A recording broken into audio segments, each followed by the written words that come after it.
Bueno, creo que ya estamos en contacto con Héctor Giuliano. Buenos días, Héctor, ¿cómo está usted? ¿Qué tal, Mario? ¿Cómo te va? Buen día. Bien. Bueno, a tu disposición en principio, Bueno, seguramente para hablar de las novedades. sí, en principio, lógicamente que tenemos muchos temas, pero dado que el presidente volvió de Europa, de una gira por Europa, y después de haber recibido el apoyo de 3 países de Europa, Portugal, España y Francia, de haberse reunido con el Papa, de haber tenido algún tipo de reunión con Kristalina Georgieva, la titular del Fondo Monetario Internacional, y además con John Kerry, que fue realmente es un hombre muy significativo en la política de los Estados Unidos. ¿Se puede hacer un balance? El presidente vino como que hubiera traído, digamos, títulos o triunfos muy significativos. ¿Se puede hacer un balance de esa gira, Héctor? Mira, honestamente pienso que no, pero ¿por qué motivo? Primera aclaración de orden general. Todo lo que ocurre en materia de deuda, y yo diría todo lo importante que pasa en la Argentina es secreto y está fuera de la información oficial y hasta en gran medida periodística. Así que empecemos por aclarar que no sabemos para qué fue el presidente a Europa. Se presume por declaraciones bastante genéricas que los dos temas centrales fueron el estado de las negociaciones con el Fondo Monetario y el próximo vencimiento con los países del Club de París. Se presume, digo yo esto ahora lo voy a fundamentar, ¿no? ¿Por qué? A ver, ¿cuál es el punto de situación de estas negociaciones, que fueron las únicas que fueron mencionadas?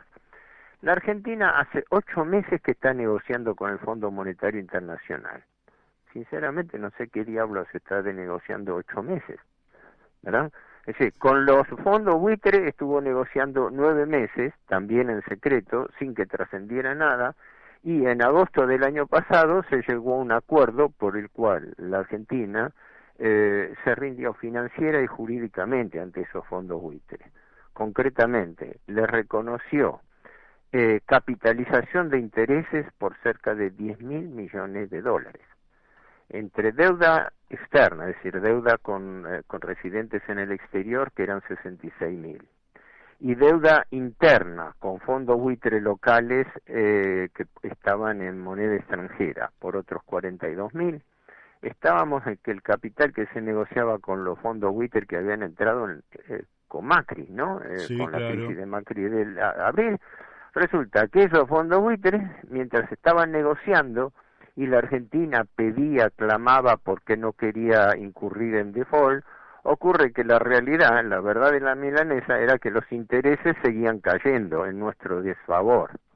Entonces, solamente a los fondos buitre norteamericanos, o con sede en Nueva York, se le terminó pagando 6.200 millones de dólares de intereses capitalizados por anatocismo. Esto es, creo que lo hemos hablado la otra vez, pero hago un brevísimo explicación para los oyentes.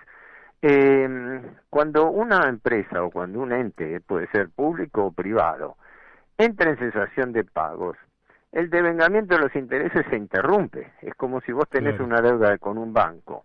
No podés pagar, el banco no puede cometer el abuso de cobrarte intereses mientras se está negociando a ver cómo le vas a pagar.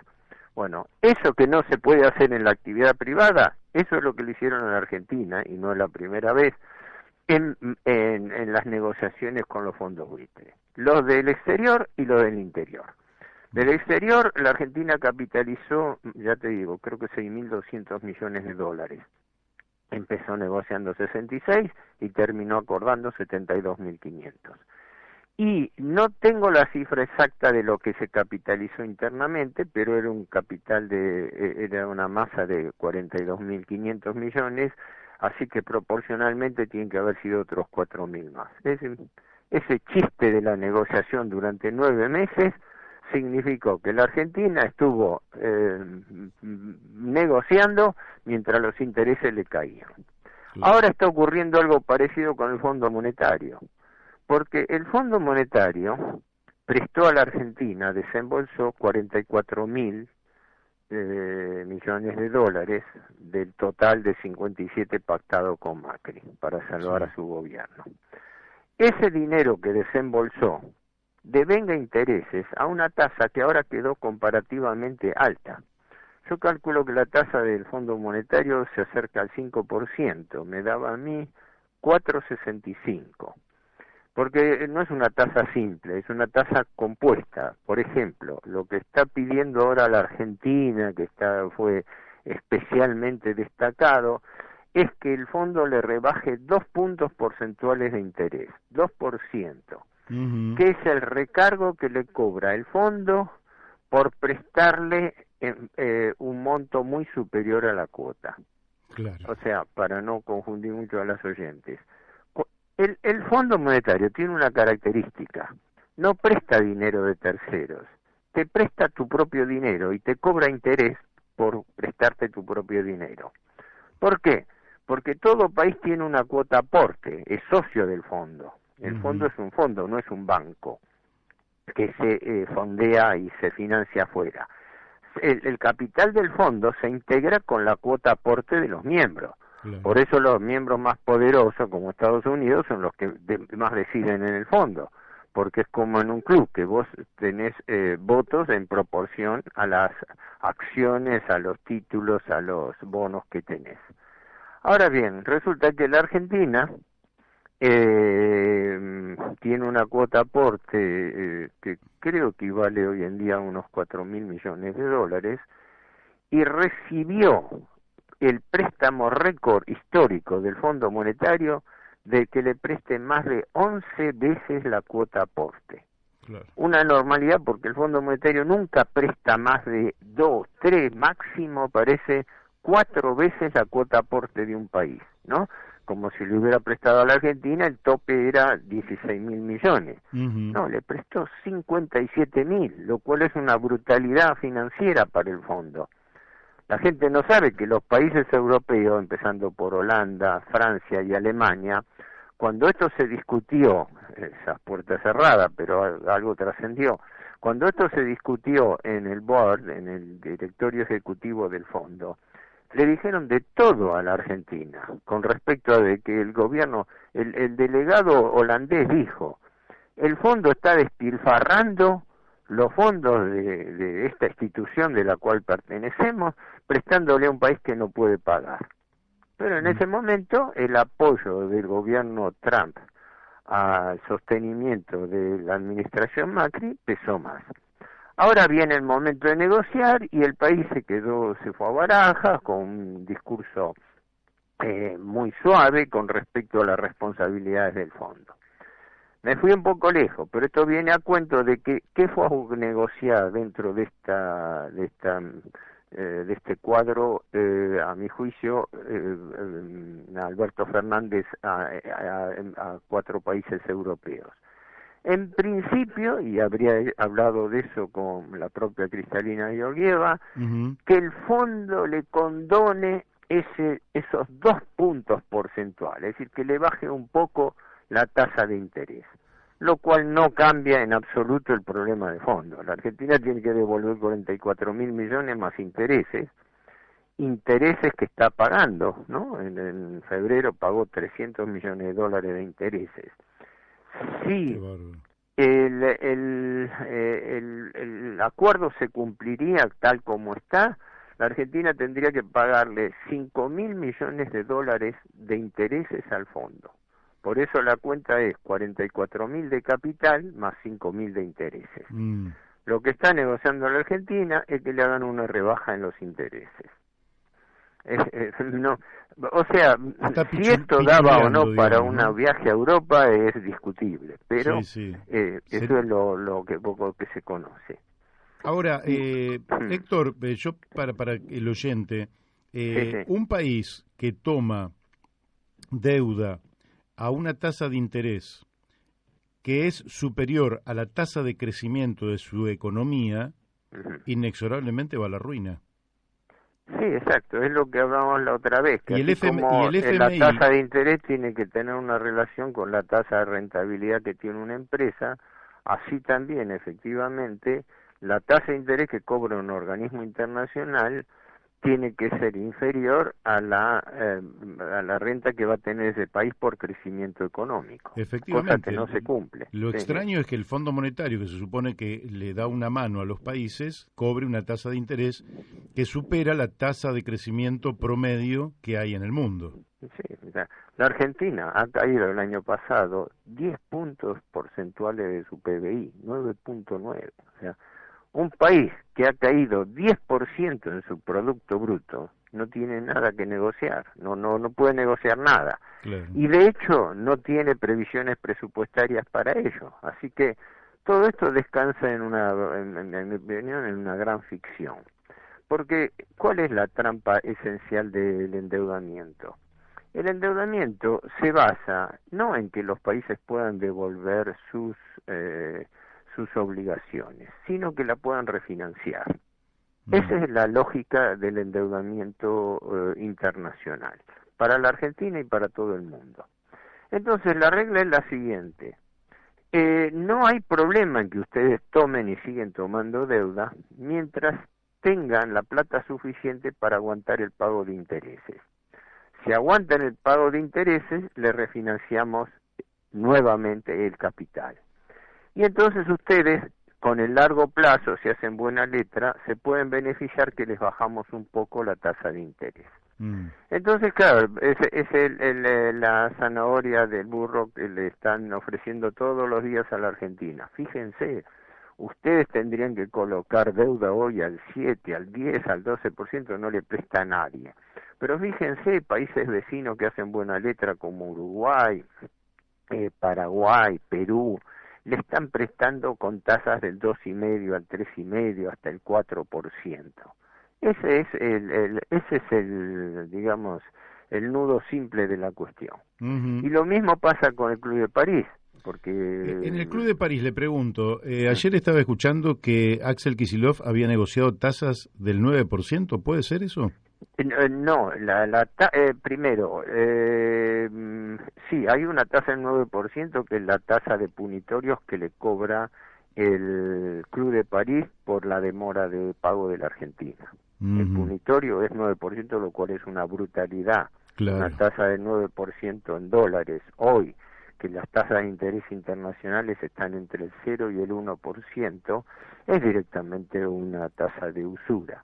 Pero esto no es nuevo, porque cuando Kicillof renegocia en el año 2014, siendo él ministro de Economía, ¿no?, renegocia la deuda del Club de París, que tenía una larga y oscura historia desde la época del proceso militar, había sido refinanciada, había sido motivo ya de unas 7, 8 rondas de negociaciones, siempre pateando para adelante, refinanciando compromisos, de tal manera de que de novación en novación de deuda, la deuda se transforma en anónima, porque nadie sabe en definitiva de dónde vino. Y se hizo un negociado muy grande dentro de eso, no solamente porque la mayoría era deuda privada estatizada en las postrimerías del gobierno militar y gobierno radical, no, cuando sobre la base de las reglamentaciones que había dictado Cavallo cuando era titular del Ministerio de Economía, con Liendo como asesor jurídico, y después González del Solar. Pero quien formaliza, esto hay que tenerlo presente también, quien formaliza la estatización de la deuda privada es el gobierno radical. En ese momento, bajo la titularidad en el Banco Central de José Luis Machinea. Y con un informe específico de recomendación en favor de esa estatización del que era entonces gerente de deuda externa del Banco Central, que era Carlos Melconian. Carlos Melconian, sí, que nos da mano clases, derecha. nos da clases de economía en todos los canales de televisión. Sí, es importante saber quién con nombre y apellido, porque y luego, bueno, pasaron los años, eso había sido en 1985, ¿no? Pero cuando renegocia Kicillof en el año 2014, La deuda por capital con los países del Club de París era unos 5.000 millones de dólares y acumulaba unos 1.000 y pico millones de intereses. Pero el Club de París, creo que por primera vez en su historia, le cobró como recargos punitorios a la Argentina otros 3.800 millones de dólares, ahí la tasa del 9% de recargo, una tasa usuraria e impietosa que le cargó, de tal manera que la Argentina, sobre 5.000 de capital más 1.000 de intereses, pagó 3.800, acordó 3.800 de punitorios. Total, 9.800 millones de dólares. Acordó pagarlo en 5 cuotas y la última, que tendría que haberlas pagado Macri, no la pagó. Y le tiró el fardo, como le tiró el fardo de los vencimientos del segundo semestre del año pasado, al nuevo gobierno. Y el nuevo gobierno se lo bancó. Y está pidiéndole, por favor, al Club de París que le sea benigno con esa cuota de intereses punitorios. Así que cuando uno hace un balance y quiere saber a qué fue el presidente Alberto Fernández de Europa, primero no encuentra razones explicativas importantes. Y después, las pocas que trascienden son cuestiones de forma, pero de forma, de quantum, de tasa de interés, etcétera. Es decir, corresponde a un nivel muy, muy horizontal. Claro. Y lo único que me llama a mí la atención, que no se da en otros casos, es que a diferencia de otros viajes, esta vez no se reflejó nada de entrevistas del presidente y hasta del ministro de Economía con empresarios privados. Lo cual es sospechoso, porque siempre todos los viajes oficiales son acompañados por empresarios locales y también recibidos allá por cámaras de comercio, etcétera, aunque no hagan mucha bulla de eso. Y esto es importante porque para mí hay varios temas en juego, en discusión, en secreto, que no se dicen. Y el primero de todos para mí es el de la hidrovía, porque la Argentina ha dilatado, la decisión con respecto a la licitación que sería por 30 años de la hidrovía Paraná-Plata. Sí, pero hay mucha resistencia al interior del propio Frente de Todos, por fuera del Frente de Todos, y todo el mundo por eso, pidiendo recuperar el manejo del río y de los puertos. Exacto. Por eso decía que me parecía sospechoso que no hubiese en danza otras concesiones, porque la regla de negociaciones es siempre la misma. ¿Qué da la Argentina a cambio de que le sean más tolerantes con la deuda? Siempre es la regla inexorable que existió así. Claro. El mismo origen del acuerdo con el Club de París en 1956 provino también de la transformación de deudas comerciales en deudas financieras. Así que eso no es entre los supuestos, ¿no? Pero quiero decir, cualquier concesión está ahí en cartera. Claro. Pero ya te digo, todo lo que sea información es conjetural, porque el gobierno no... Y no aclara porque no puede aclarar, eso es evidente.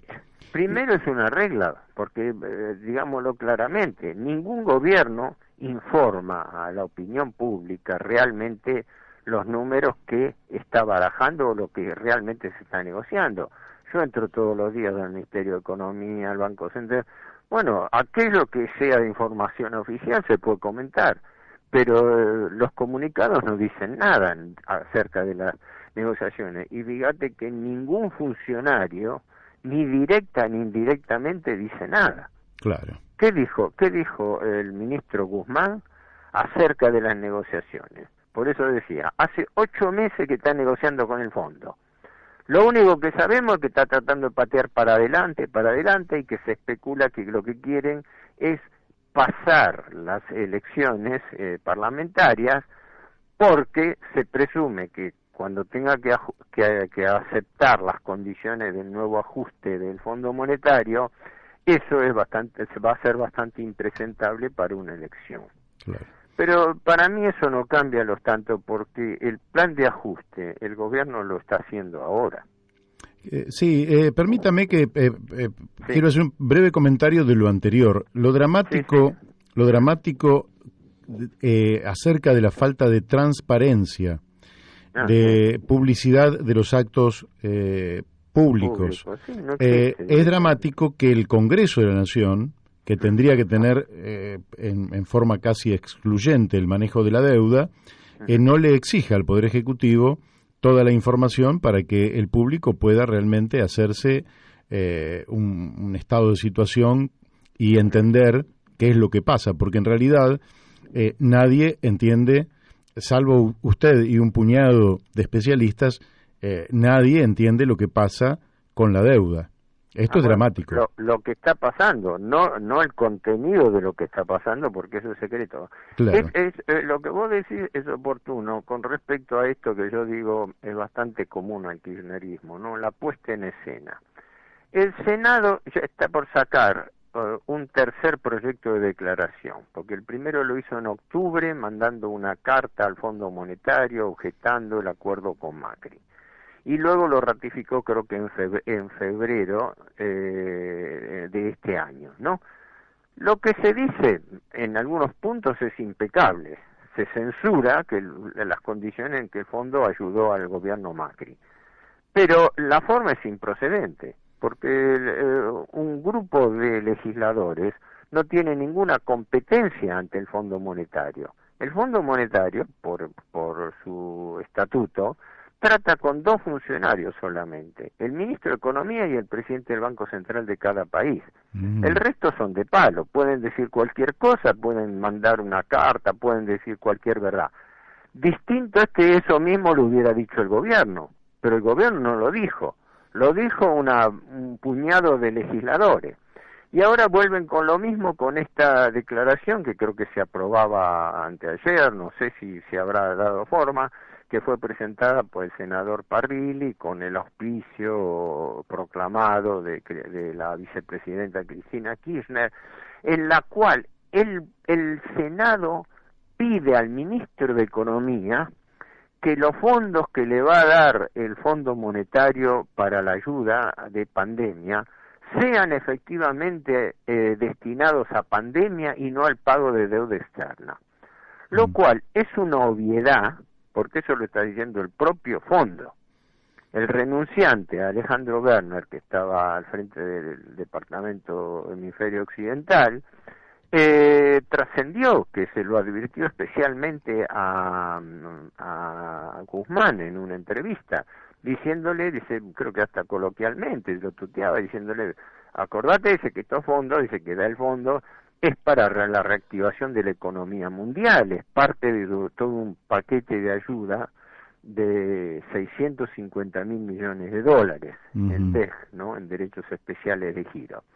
Entonces, que salga un grupo de legisladores a hacer un proyecto de declaración para decir una obviedad que ya está aceptada, que es que no se usen esos fondos que son para la pandemia para pagar acreedores, eso es para la galería, eso es para salir en la tapa de los diarios como... yo la contradicción que veo es esto. Guste o no guste, tenemos un gobierno Fernández, un gobierno bicéfalo, ¿no? Pero el kirchnerismo, y en particular la vicepresidenta, juega a tomar distancia, como si ella no fuera, ella o el kirchnerismo propiamente dicho, no fuesen responsables de las decisiones que toman. No, señor, son íntegramente responsables. Acá no se toma ninguna decisión sino de acuerdo de parte.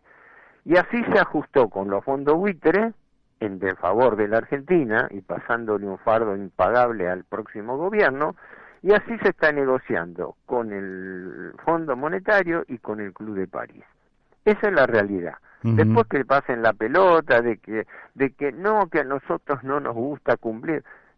El Fondo Monetario pedía en el acuerdo stand-by de junio del 2018 que firmó con Macri 3 puntos fundamentales. Reforma laboral para bajar los sueldos reales. Segundo, reforma previsional para bajar las jubilaciones netas. Tercero, reforma impositiva para aumentar la presión tributaria por donde se pudiera. El gobierno suspendió formalmente el acuerdo, pero lo está cumpliendo, porque son 4 años, y justamente más acentuado el año pasado, en que las jubilaciones se bajan. Claro. Formalmente se está cumpliendo la premisa, la vieja y tradicional premisa neoliberal, de que para frenar la inflación, los sueldos y las jubilaciones tienen que crecer por debajo de los precios. Es decir, señores, tráguense la inflación. Señores jubilados, bánquensela. Ahora, me gustaría, Héctor, dado que ya vamos a este tema, porque está, creo que muy claro de que efectivamente estamos frente a una política de ajuste con baja de salarios y jubilaciones. Claro. Todos los datos se corresponden, después se lo puede calificar de liberal, neoliberal o nacional popular, pero es lo que ocurre real y objetivamente. Yo quería preguntarle, porque usted hizo una nota pero muy esclarecedora, acerca de lo que dicen en general los liberales argentinos. Estos dicen que los gobiernos populistas gastan en exceso, más de lo que pueden recaudar, eso los lleva a emitir, esa emisión monetaria se transforma en circulante y ese circulante que genera presión de demanda sobre una oferta inelástica se traslada a un aumento generalizado de precios. Este es el verso o el relato liberal. Pero usted demuestra en un análisis exhaustivo que esto es una falacia, que la emisión monetaria va a favorecer básicamente a los bancos. ¿Por qué no nos lo explica? Sí, en efecto, una nota que la he circularizado, que se titula La emisión monetaria y su verdadero destino, aclara un tema fundamental. Mientras todos los economistas del establishment repiten a coro que el gobierno se está financiando con emisión monetaria, ¿no? Ellos proponen financiarse con deuda, que es peor, pero de todas maneras ellos se rasgan la vestidura porque porque el gobierno se estaría financiando por emisión monetaria. Yo aclaro y demuestro ahí que eso no es empíricamente cierto. Primero y principal, porque en los meses, hasta mediados de marzo, el Banco Central no emitió dinero para financiar al Tesoro. Punto. Esto es objetivamente así y reconocido. Pero sí emitió dinero. Ahora, la paradoja es que ¿para dónde fue a parar ese dinero que imprimía la famosa maquinita que popularizara desde la época de Sogaray y que todos denostan, ¿no? Sí, el Estado pone mano a la maquinita. El principal destino del dinero impreso fue para pagar los intereses de las letras de liquidez, las LELIQ, y los pases pasivos del Banco Central.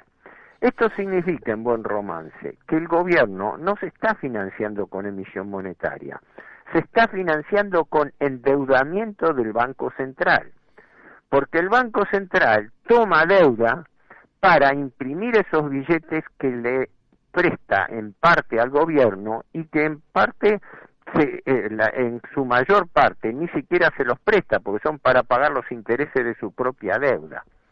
Y esta es la realidad que se esconde a la opinión pública, porque resulta que tenemos un Banco Central con deudas por el equivalente de 100.000 millones de dólares y reservas por 40. Punto. No hay banco central ni banco que aguante con una relación de pasivos de ese tipo. Entonces, efectivamente, el trabajo lo detalla, lo desagrega, pues me preocupé de tomar las informaciones oficiales del Banco Central. Pero estas dos ideas fundamentales. Primero, que no es cierto que el gobierno se está financiando con emisión monetaria, sino se está financiando con endeudamiento del Banco Central. O sea, saco plata del Banco Central porque el Banco Central duplicó su deuda el año pasado. Pasó de un equivalente de 3 billones y pico a 7 billones 100.000. O sea, duplicó la deuda del Banco Central.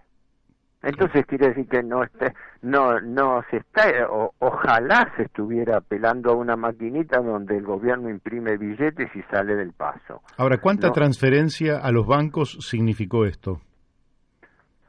Bueno, porque los bancos hay dos bancos variantes, porque Ujú. la mayoría de los intereses no se pagan, sino que se capitalizan por anatocismo. O sea, lo que hace el anatocismo es la capitalización de intereses, ¿no? Sí. Es como, para explicarlo a la gente, un plazo fijo. Yo, cuando vence el plazo fijo, tengo la opción de retirarlo llevándome mis intereses o dejo los intereses, es decir, los capitalizo y el monto lo vuelvo a colocar. Ujú. Los bancos lo que hacen es sistemáticamente renuevan esa masa de dinero que, ya te digo, pasa a los 7 billones de pesos. Esto es un equivalente de 72.000 millones de dólares. Esa es la masa del dinero. Y renueva sistemáticamente todas esas obligaciones. Las LELIQ que son a 7 días de plazo nada más. Y los Ujú. pases pasivos que son a 1 día de plazo. Las LELIQ pagan el 38% anual de intereses, ponderado lógicamente por los días, y en los pases pasivos 1 día, 32% anual. Es una sangría imparable. Por ende, yo lo que señalo es, acá estamos ocultando la otra cara de la luna. Estamos obviando que el Banco Central está pagando más intereses que el propio Tesoro y Claro. que está sosteniendo con su endeudamiento la finanza del Estado Central. Por eso, esto es una situación surrealista. Sí, sí, Y que realmente sí. el gobierno oculta a la opinión pública, y que más grave tanto más grave que la actitud del gobierno es la actitud de lo que yo digo, todos los economistas del establishment, que de esto no dicen media palabra. ¿Cómo puede ser que vos abrís todos los días diarios y no falta un economista que diga, pero el gasto público, pero cómo, pero los subsidios, pero fíjense ustedes, lo que se gasta en subsidios? Sí, sí, podemos discutir todo lo que quieran acerca de la corrección o no, pero ¿quién dice media palabra de la sangría que significa los intereses del Banco Central? Y Nadie. bueno, son economistas que algún vínculo deben tener con los bancos. Y sí, Le, sí, le quiero hacer la última consulta por razones de tiempo, si no nos sí, sí, quedaríamos sí, sí, charlando mucho sí, sí. más. El presupuesto para el año en curso nace con una cifra de 8 billones, 300, Sí, en fin. Es sí, decir, vamos a redondear en 8 billones de dólares. sí, sí, De pesos, perdón, 8 billones sí, de sí, sí, pesos. sí, sí. Eh, A esto, lógicamente, esto va a ir modificándose porque la inflación hará que se modifiquen todos los parámetros y terminaremos con un presupuesto Sí, superior. de hecho no sabemos, todos los años por sucesivas modificaciones, por decreto, por DNU se modifica, pero en efecto las cifras oficiales del presupuesto andan en esa cifra. Sí, Ahora, esa cifra, a mí, si nosotros redondeáramos, digamos, entre los 8 billones iniciales y los 12 billones finales, por decirlo en términos, y decimos el promedio fue de 10 billones, y si fijo un valor del dólar supuesto de 100 pesos, eso me da que tenemos un Estado Nacional con un costo de 100.000 millones de dólares. ujú, Eh, sí. Ahora, yo lo escuché a Prat. Perdona, ¿por qué 14 y sacando un promedio 12? Pensando en que va a haber un aumento durante el año que se va a agregar al gasto. Claro, Sí, sí. claro. Sí, por aumento inflacionario, etcétera, terminaremos. Pero Sí, sí, sí, sí. digamos, haciendo un promedio me da No, no, 100, está bien, está bien, está bien, está 100 mil bien. Sí, millones sí. de dólares de gasto del Estado Sí, Nacional. sí. Anoche, en el programa de Carlos Pañi, en La Nación Más, Alfonso Pratgay habló de que el Estado, en su conjunto, sumando también las provincias, está en el 42% del PBI. Pero esa Mm, cuenta a mí no me da, aunque yo no sé cuál es el PBI de la Argentina, no sé quién lo sabe, pero, sí. pero nadie da menos de 460.000 millones de dólares y Sí, estamos en un 20 y pico por ciento, no en un 42%. bueno, lo que pasa que normalmente suman el gasto público de nación, provincias y municipios. Sí, sí, pero incluso Entonces, así con tampoco da. eso duplican el gasto público sobre PBI, porque creo que sí, la cifra del gasto público sobre PBI del Estado Central creo que es 28%, ¿no? no tengo el dato acá, pero no es una cifra tan elevada como se dice, porque algunos hablan genéricamente. La mitad del gasto público equivale, la mitad del PBI, el gasto público equivale a la mitad del PBI. Igual yo te diría, no nos enredemos con la cifra, porque vos mismo lo decía, no sabemos cuánto es el PBI de la Argentina. Cuando uno reconstruye cómo está hecho los supuestos macroeconómicos del presupuesto, creo que a mí me daba que esto equivalía a un PBI de 366 mil millones de dólares. En otro lugar se estimaba 369. Otros dicen alegremente, no, pero estamos en 430, 450. A mí me interesan las cifras en valor absoluto, porque si me pongo una de las trampas de exposición es cuando te dan todo en porcentaje del PBI. No, porque el déficit fiscal primario tiene que ser el 4.6% del PBI. Listo, ideal para que la gente no entienda nada, porque están hablando de un porcentaje de un PBI que no se explicita. No, yo primero ya me despreocupo de las cifras, ¿sí? Me interesan las cifras en valor absoluto porque la Argentina está pateando fuertemente para adelante el pago de intereses. Claro. Los intereses netos este año han bajado sustancialmente, han bajado en total, según presupuesto del Estado Central, estamos hablando, no del Banco Central, a 530 mil millones de pesos. Esto significa que este año la Argentina pagaría menos de la cuarta parte de los intereses que normalmente paga, lo cual no es chiste, porque esto quiere decir que cuando se acaba este plazo de gracia, las cifras de intereses vuelven a remontar a 4 veces lo que se está pagando ahora. Claro. Y los intereses vuelven a ser, como tradicionalmente son, el principal rubro del gasto público.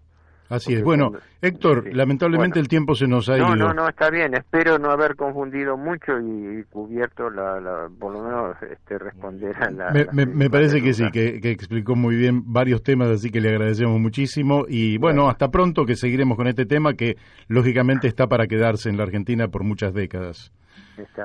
Mantenemos el contacto, de acuerdo. Bueno, gracias. Ok, chao, gracias, buen día. Buen día. Bueno, hemos hablado con el especialista en deuda externa y finanzas, Héctor Giuliano. Vamos a la tanda de la radio y después seguimos con Javier Gentilini.